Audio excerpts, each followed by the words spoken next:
Hello and welcome to The Point of Everything. My name is Eoghan O'Sullivan. Delighted to be joined by Cíara Byrne. First time that we've chatted in a while. Cíara, about a month, I think. How are you doing?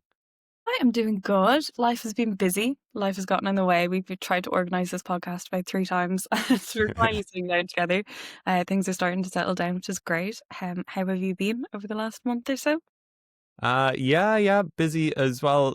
So we last talked Love is a Stranger. We did a live podcast recording of some of our favourite Irish albums ever. The TPOE Hall of Fame has been opened up if people want to go back and listen to that one. And since then, I was at Another Love Story, which is just the nicest buzz of a music festival. You were at a very different kind of music festival. You were at Electric Picnic. It's a couple of weeks old, so we won't go through it in too much detail, but how was your Electric Picnic, Cíara? It was great, mostly because I wasn't camping and I didn't have to deal with the storm on any of the days. I suppose it wasn't too stormy. It was quite rainy, but it was after being at Love is a Stranger like 2 weeks before, and then going to what was there, maybe 600-ish to 1,000 people all together on the grounds of Love is a Stranger, and then to 85,000 people at Electric Picnic was insane. Like, such a kind of a culture shock. I would say highlights of it were old school. The cooks were amazing.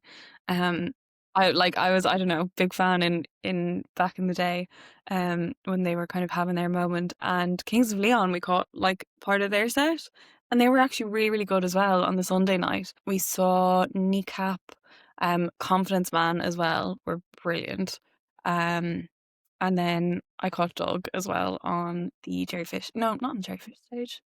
I don't know my Electric Picnic stages very well. The Salty Dog stage down by the Jellyfish, and that was a lovely, lovely kind of energy. It was on the Friday afternoon, just as we got in, so that was a brilliant way to start the festival. Did you see Chapel Rowan? Was that amazing? I saw part of Chapel. I didn't see the whole thing. I kind of half regret not going, but also I don't know if no, I feel like it would have been amazing. We just kind of we're back and forward out in and out of the camp. Hosier, um, I didn't see a whole lot of because we'd been at Confidence Man. So we were kind of very in dance mode at that stage, and then going kind of past Hosier. It was like a bit of a downer. Not a downer. I'm sure No, Hosier I was, know what you mean. I know what you but it mean. was Yeah. just like the contrast of Confidence Man and then to Hosier. Um, but yeah, no, Very different vibes, very Hosier different and vibes. Yeah, Confidence Man. yeah. Will you be going next year? Tickets have already sold out. I think so. If I'm lucky enough to be able to find a ticket, I definitely would go again. And maybe I think this year I was just exploring and figuring out the different areas of it because it's so big. So I think next year going in with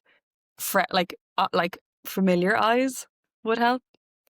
You didn't go this year. No, I was kind of all festivaled out after I did Love is a Stranger, and then the next week Another Love Story. I was kind of like, okay, I think I need a break. But I was at a music festival this past weekend. Sounds from Safe Harbour took place in Cork, the 10th anniversary. Oh yeah, I should say what's coming up. We're gonna talk a little bit about Sounds from Safe Harbour now, and then we'll go through a whole heap of albums that are coming out in the next couple of weeks, and maybe a little further afield as well. But yeah, Sounds from a Safe Harbour 10th anniversary started in 2015. It's a biennial festival. Every 2 years it happens around venues in Cork City, and I feel like this year people really knew what they were getting in for. I think maybe in previous years crowds hadn't quite known what to expect. Very basically, what it is Mary Hickson is the brainchild behind it. She has various curators, the likes of Cillian Murphy, the folklorist Billy McFlynn from the Dingle Peninsula was one of them this year as well, and a couple of others too. And a whole heap of bands come to Cork. the first part of the week. They're in residency all together in various rooms, creating music with each other, both kind of put together by Mary and then themselves. They kind of make friends over breakfast or over dinner or something like that, and then they end up just hanging out, making music, planning their weekend. And then at the weekend, loads of gigs happen over various venues in the city, both scheduled, and there were various pop-ups, and there was like surprise guests all over the shop. It felt like on Sunday it was like supergroup after supergroup after supergroup, so it was absolutely brilliant. Will I maybe go through some of what I saw? Yeah, who did you see? And I'd like to know who surprised you as well, or did you have any kind of last minute ones where you were like, oh, I'll go to them, and they were amazing? Okay, biggest surprise was the honky tonk at Cypress Avenue on Sunday afternoon. I was just a little bit skeptical, as is my want, which I am trying to get rid of. I am trying to change and be a different person, better person, and more open to things. And it was Sounds from Safe Harbour does Honky Tonk, hosted by Amanda Bergman, and it was just a load of musicians. They were kind of referring to it as karaoke. They were just doing like country music classics. The highlight was David Kitt and Caroline Rose doing Islands in the Stream, which got everybody singing. There was a cover of Jolene by Victoria Canal, I think, and it ended with David Kitt doing Country Roads, which was brilliant. And like the band was the Barr Brothers, David Kitt, Cork's own lap steel guitar player David Murphy, who's absolutely brilliant. Like it really did feel like a fully fledged sound, and if it was just like such good fun. They only did an hour. I think people would have like easily taken another half an hour, but as a way to spend a Sunday afternoon, that was pretty great. I had been thinking, will I watch the Manchester Derby, a Premier League match between Manchester United and Manchester City? As a Manchester United fan, and David Kidd is a Manchester United fan as well, we both decided we made the right decision going to this gig instead. The weekend started with Remembering Talos, a big show in tribute to Owen French, who was both a great musician as Talos and part of the Sounds from Safe Harbour team. So there was lots of friends paying tribute to Owen, performing. A great band included. Kind of, I kind of think of Talos as having three stages in their career. It was Owen French figuring out at the start what exactly it would be. And I remember around 2015, 16, 17, he realized what it should be. It should be this big sound. It was a big 6-piece band and featured people who I would know from West Cork, the likes of Alex Sampson on guitar, Sonny Sampson on bass, and Sam McNichol, who runs Connolly's of Lep, was kind of on percussion. So they were playing with a couple of members from the third phase of Talos, who would be Brian and Ben from Melty Brains. So they were kind of on stage for pretty much the whole show. And then they had a load of guest singers covering Talos songs. Then you had the likes of Gemma Doherty from Saint Sister, Lisa Hannigan, Ben did a song as well. Loa did 3 tracks in the middle of the last album, Far Out Dust, which were amazing. She was like, it's hard to say a highlight from the night, but she was totally different to everything else because it was so primal and a release and so great. And there was just this incredibly sad part in the middle where after Loa's set, I think, they played clips from Owen's childhood of him sitting at a piano and just like old family clips, and it was just so sad. It was just so quiet while that was happening, and it was just, you could hear just the tears started flowing all over the opera house. And then his brother Brian came out and did an amazing spoken word piece, which was just incredible. And yeah, if people weren't crying up to then, how you wouldn't be crying, I don't know, but they would have been crying for that. And it ended, of course, with the whole cast coming out and doing We Didn't Know We Were Ready, which was the only way that that show could end. Yeah, so that was special. Mary Hickson had said that that was the only way that they could begin the festival by paying tribute to Owen French. And like what followed after that was there was a pagan rave at Elizabeth Fort in Cork City.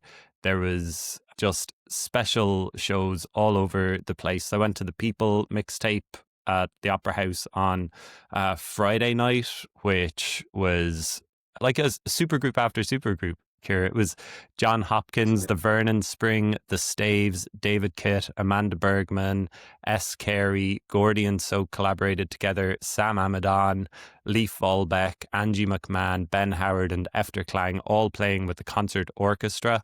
Sounds like a brilliant collaboration of people, isn't it? Like everyone Yeah, in every walk of life and every kind of genre of music that you would want in a room together. yeah, so I reviewed that show on the Irish Examiner if people want to check that out. I'll just mention a couple more.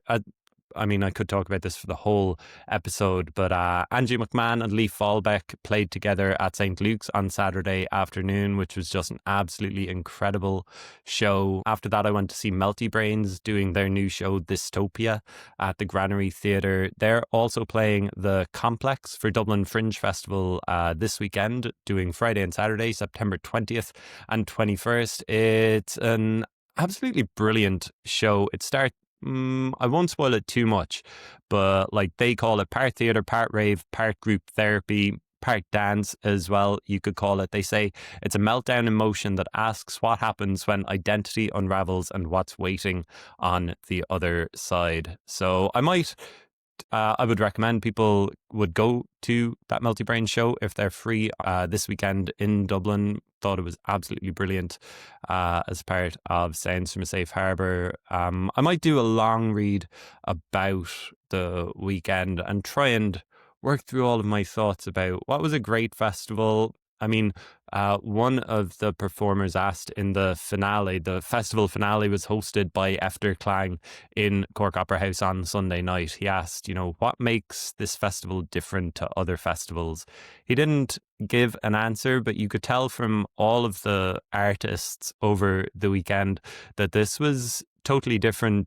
Like, it is a music festival and yet it's not a music festival. It's like the artists are coming up with new music that they're playing at the weekend. They're like hanging out with new people who they've maybe never met, maybe never even heard of before. And while some of them did do maybe traditional sets, there was so much unique moments throughout the whole weekend. Like everybody just felt like they were smiling throughout the whole weekend. Like you could feel this whole wave of creativity coursing through both the crowd and the performers on stage. It was a magical weekend, like the best event that I've been at this year. I think is the best Sounds from a Safe Harbour that I've been at, to absolutely amazing.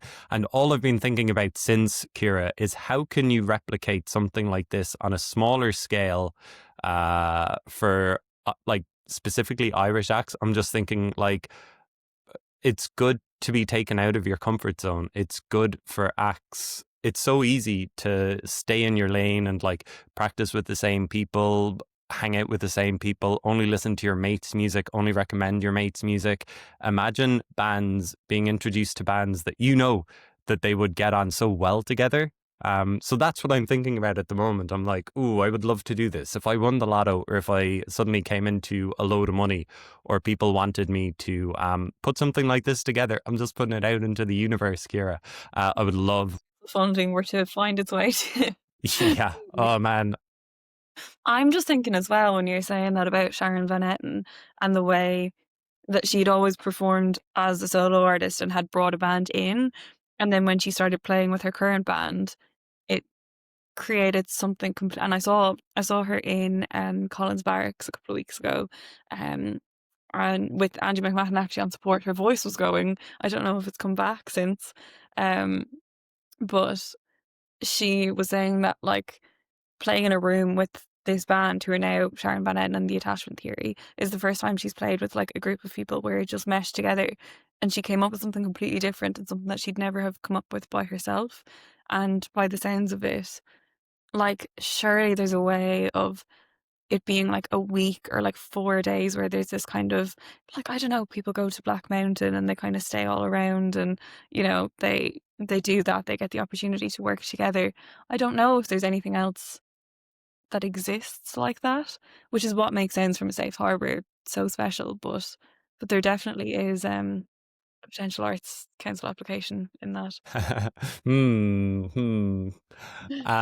So that sounds from a safe harbor, and as you can tell, I'm filled with this idea of creativity and just joy at music. And oh boy, is there a lot to look forward to in the coming weeks, isn't there, Ciara? We've got some albums that we're going to go through, Irish albums that are coming out both this week and in the following weeks and months. Do you want to kick off?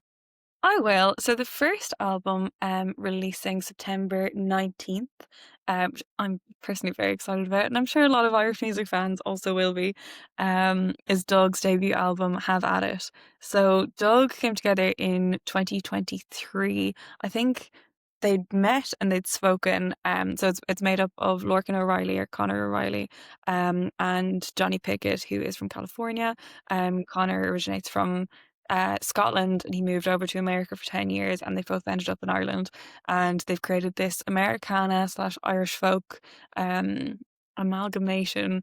And I think now I've probably seen them live more than most acts ever. Somehow it's just happened. But they're so much fun. Like their set is so tight, and they really bring the audience together, and they're really funny. Like they're very quick with their quips. Um, but they're releasing their debut album, which is very exciting, on Claddagh Records, which I feel like makes sense for Doug. Um, and it's great that Claddagh have been taken on. Like they've got Lemoncello, and Doug and a couple of other people. It's great that they're taking on this kind of new wave of Irish artists as well. So the track list, I'll list some of my favorites. I'm not sure I've heard one or two of these. Cumberland Gap is a great one. They get people, when you see them live, to like do a little American sidestep kind of dance, and the whole room ends up dancing. They have a version of Katie Cruel as well. Good Time People is amazing. Live Long Day, Wheel of Fortune, Have At It are all very fun, upbeat songs. So I personally am very excited for the Doug album. I think they're definitely a live band, so it'll be cool to see how this translates into an album. But they're both like very established musicians in their own right, so I think this album is going to be like a brilliant flow from start to finish. They're playing the Academy in Dublin on October 29th. Almost feels like too small a venue for them. I presume that will be a sellout after this album comes out. I got to see them at another Love Story. They played on the Sunday afternoon and people just love them so much. So, New Dad, do you want to talk about them as well? Their album Alter is also out this Friday, September 19th, as we're talking. Yeah, so they're a Galway band, but they've been based in London for quite a while, and I think they've really built their roots as a band there. I think, is this their second album? Yeah, they released their debut album Madra in January 2024. So their new album is Alter, and the theme of this album is kind of about them leaving Galway and going to London, and this like life that they've built for themselves as musicians and as people in their 20s growing up there.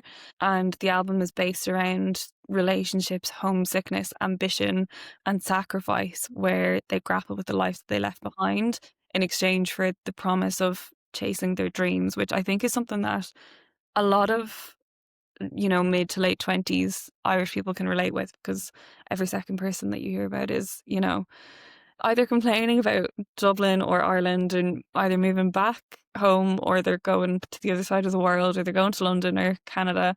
This, like, the kind of music that New Dad create is very visceral and it's very emotional, and for them to be able to channel those feelings into this, I think, is going to relate with a lot of people. So they're playing around Ireland. They're playing the Olympia on the 31st of October, um, which I feel like that works for the Alter kind of maybe spookier theme of it. Well, Halloween, of course. Yeah, Yeah, yeah. And then they're down to Cypress Avenue in Cork on November 1st, Leisureland in Galway on November 2nd, and Mandela Hall on November 4th in Belfast. And then they're doing a record shop tour as well. So they'll be in Spin Dizzy on September the 19th, in Dublin, Music Zone in Cork on September 20th, Steamboat in Limerick on September 20th as well. And then I'll be honest, I can't pronounce the name of this, in Galway on September 21st.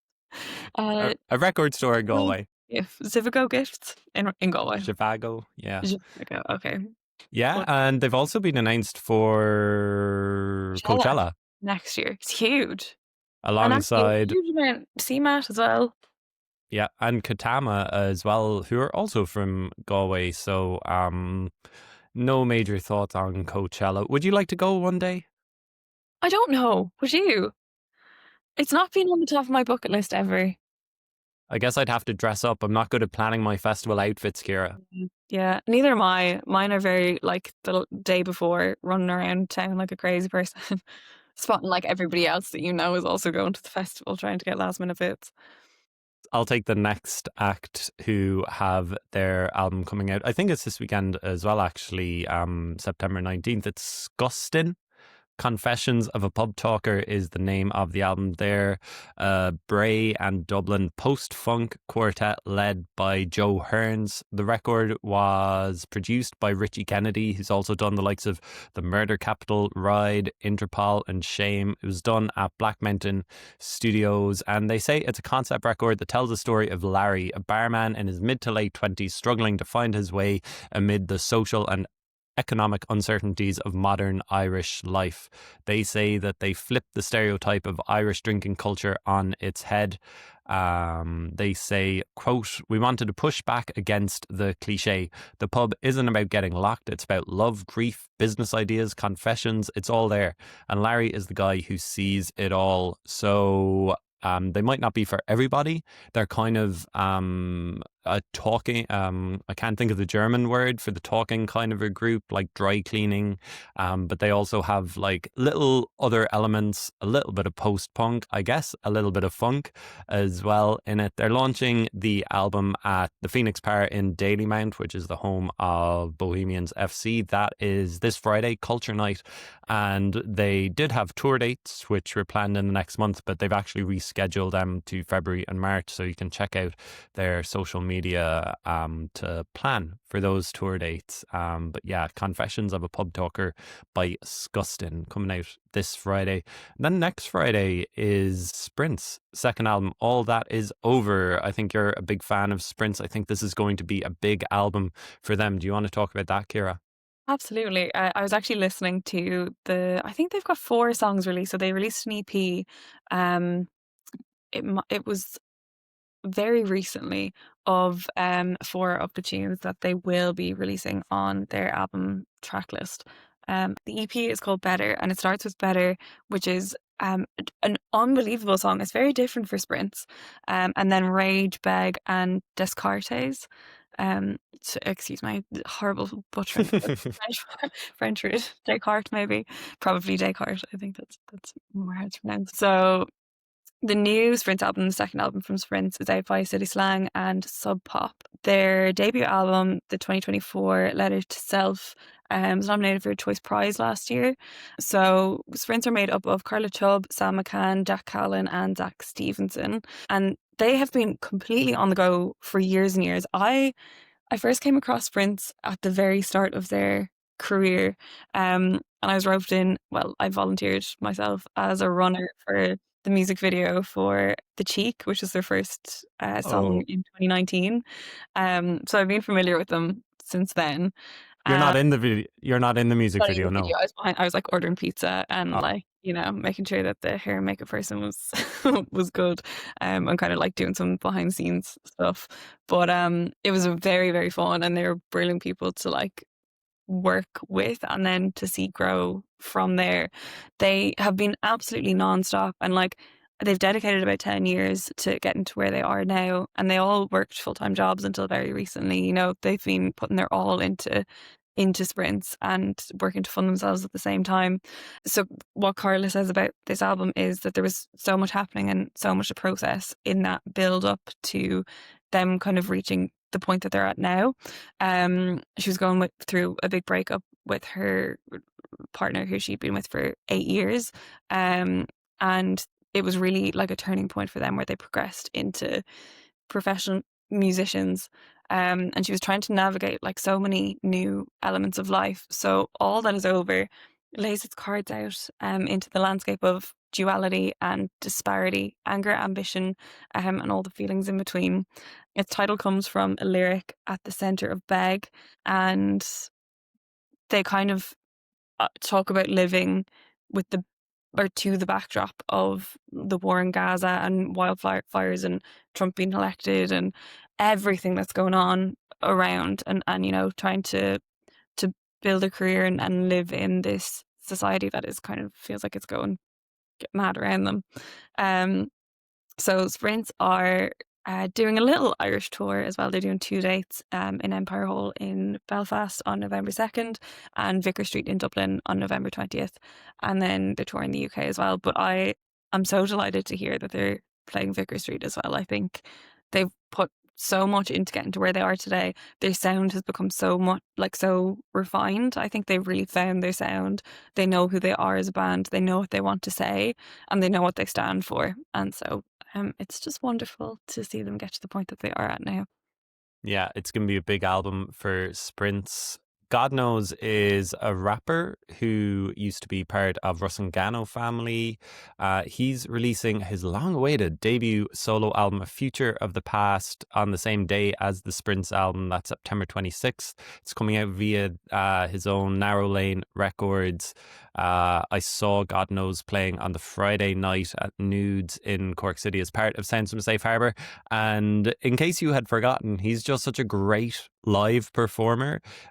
He was getting people just moving. He wanted people to just turn your back on the stage and just start dancing with your pals. He got people to come up on the stage with him and just start dancing and jumping around. And he got up, he was climbing all up over tables. He looked like he was having as much fun as anyone. He's just such an infectious presence in the best possible way.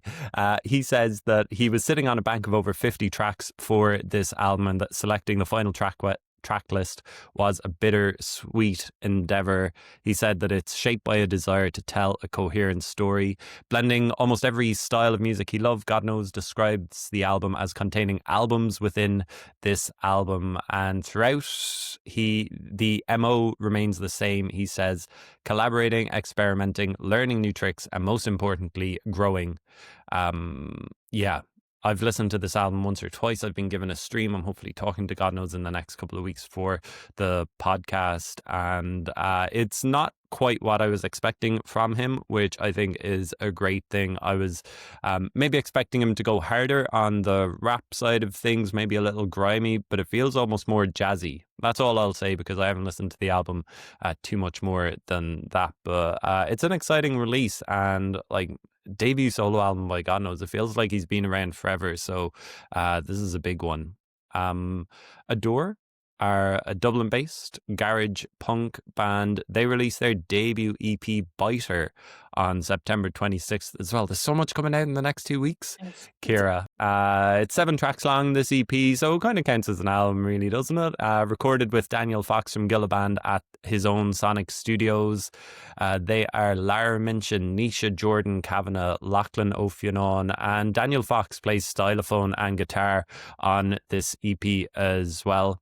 They say that it blends punk sensibilities, firmly grounded by crunchy guitar and a powerful drum and bass combo. It's a collection of tracks written before and after the band's formation, documenting a long lesson in being loud and biting back while describing an obsession with childhood mannerisms carried into adulthood. They're on tour over the next couple of weeks, and that includes a date at the Clonakilty International Guitar Festival this weekend, which is always a great weekend. Almost all of the shows are free if you're around West Cork, and there's a load of shows happening in the bars as well, which you can get tickets for. Always really, really well attended. Kind of like Sounds from Safe Harbour, the bands seem to enjoy performing as much as the crowd enjoys attending. So that would be one that I would be recommending people get to. Do you want to take the next one? A little Yeah. bit further on. Pushing out a little bit, October 10th, and Maykay of Fight Like Apes and presenter of Other Voices as well, releases her self-titled solo debut album via her own record label, Creative Imprint, Grain Store Records. Busted is the first taster. She says, people with bad intentions will always try to complicate the issue of consent, but it's not complicated. Do you want women to trust you or not? So she's worked collaboratively for years and years, and now she's embracing the stripped back, self-led approach, which is very exciting to hear from Maykay, because I find her such an interesting vocalist. I find like her vocals and her kind of what she comes across as personality wise, I wouldn't necessarily put together, and I find her just such an interesting artist. So, I mean, she's collaborated like with so many people. Obviously, Fight Like Apes with Elaine May, DJ Cormac, Duke Special, Jerry Fish, La Galaxy, and she joined them as a front woman in 2017. But I am personally, and Owen, you can speak for yourself, but I'm sure you are too, very excited to hear solo Maykay. Yeah, just going by this song, kind of like God Knows, it wasn't what I was expecting from Maykay, which makes me more excited to hear what the full record is about. Only a couple of weeks to go, so looking forward to seeing her on stage as well. I think she's one of the best front people in Irish music, so can't wait to see Maykay back on stage, kind of where she belongs, and can't wait to listen to this record. Also, coming out on October 10th is A Litany of Failures Volume 5. This is just a whole host of independent acts from all over the country, and it's going to be released on beautiful double vinyl as well as digitally. I think I have the last couple of records that they've put out, and they always do a great job. It's usually put together by Danny Carroll and Stevie from Junk Drawer and the Thin Air. Stevie is from Junk Drawer and the Thin Air. Danny Carroll is a great musician in his own right. Both have been on the podcast in the past couple of years, including talking about the last couple of Litany of Failure records. I'll just read the blurb that accompanies this new record and give you a taster of who is on it. A Litany of Failures is produced because it seems blindingly obvious to do so. Across Ireland, there is no shortage of exceptional experimental music, and in so many ways, this endeavour falls short of capturing all there is to experience. As with past compilations, Volume 5 documents at least some of the independent community and the wealth of creativity on offer, featuring brand new exclusive tracks as well as some debut releases from new projects and familiar faces.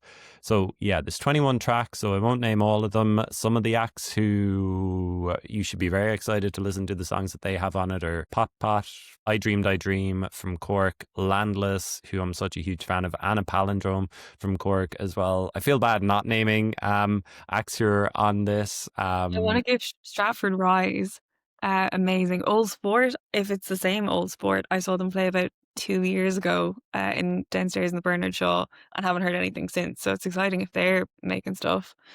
Mucknow, Elaine Malone, Roche. It's endless brilliant music. Yeah, Roche, absolutely amazing. Can't wait to hear the new track that she has. It's called Earlobes. The PVP, a brilliant band from Limerick, and it ends with an Elaine Malone track called White Hands Over Me. Brilliant Cork singer-songwriter.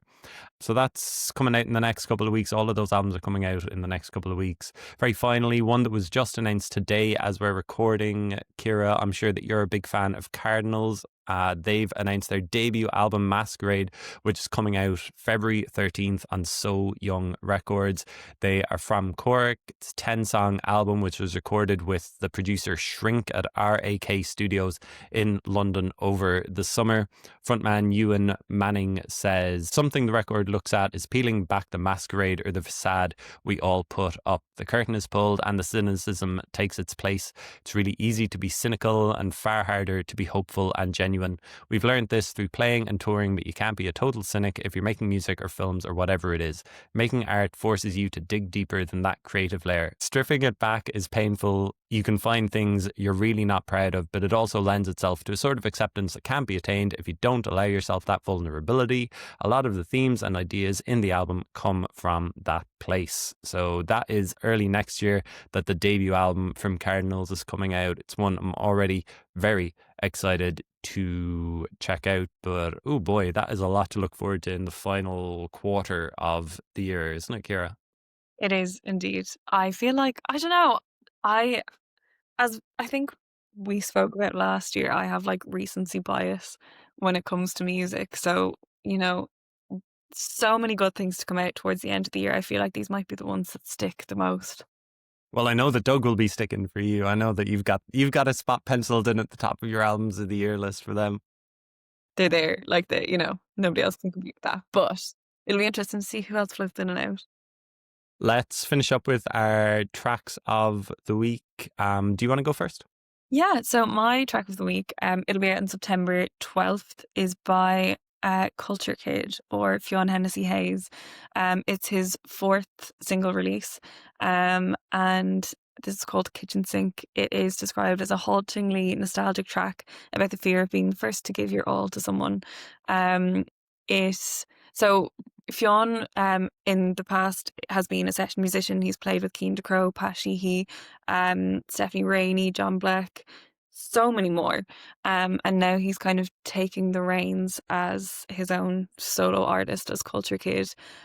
He's carving a fresh path for himself by blending intimate and honest lyricism with expansive and melodic soundscapes. He's also releasing his debut EP titled Playing Dead in November, and he's playing his first ever headline show at Coughlin's in Cork, which is a home gig for him on November 26th. It's a debut that feels both deeply personal and universally resonant for him, and I think this track is absolutely gorgeous, Kitchen Sink. I'm really excited to see what more is to come. Great shout there. Alvaretti is one of my favorite lyricists, singers, songwriters, guitarists, on-stage banterists. I think she's absolutely brilliant with everything she does.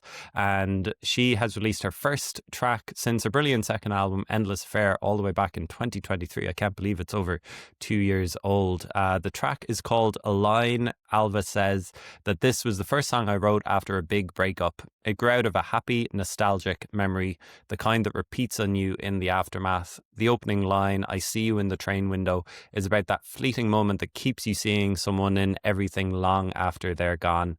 From that single memory, the song spirals through a rush of moments shared and ends at the point of letting go. At its core, it's about acceptance, watching someone live their life from afar and hoping they're happy. Absolutely brilliant song. Love the lyrics, love the music that she's creating as well. And if you're listening to this on time, Alvaretti plays the National Concert Hall on Saturday, September 20th as part of the Metronome series. She's supported by How I Became a Wave from Cork as well, who I'm a big fan of too. So that's this Saturday in the studio at the NCH. Should be a really great show. Looking forward to hearing A Line at that, as well as hopefully another couple of new tracks from Alvaretti. So, man, I'm glad that we made a list, Ciara. I That know. is so much music that we've got coming at us in the next couple of weeks. What else have you got lined up? Have you got any shows or anything coming up? Yeah, the thing I'm probably most excited for this year in terms of live music is Bold Frontiers. I don't have an awful lot of detail. I've kind of grasped little bits from different Dundalk musicians and people about how it started. But it's taking place from the 10th to the 12th of October in Dundalk, across the Spirit Store, Macara, Tolls, the Oriel Cultural Centre, which is the old jail, St Nicholas's Church, and Anton Arts Centre. And so far, the lineup includes the Altered Hours, Roche, Elaine Howley, Just Mustard, Elaine Malone, John Francis Flynn, Fontaine's DC DJ set, and Tessio and a trad rave. Um, and I love Dundalk and I love all of those acts. It can only be amazing. I think it's going to be like a whole kind of. I'm calling it the other voices of Dundalk because it kind of seems like they're bringing all Irish acts so far, but they're bringing all of these acts together to play across Dundalk, and it very much is a cultural centre. It's a music centre. So much creativity comes out of the town, and I'm very glad that it's getting something really special like this, and I'm very excited for it. Great. Tickets are on sale now, still available, I'm guessing. They are, I think it's €90 for a whole weekend ticket, I believe, which a lot of money, but also a lot of great acts to see for that across multiple venues. Absolutely, absolutely. Okay, let's leave it there. We could keep talking about Irish music for the rest of the night, Ciara, but we'll finish up there and hopefully chat to you again in a couple of weeks. Brilliant. Thank you so much for having me.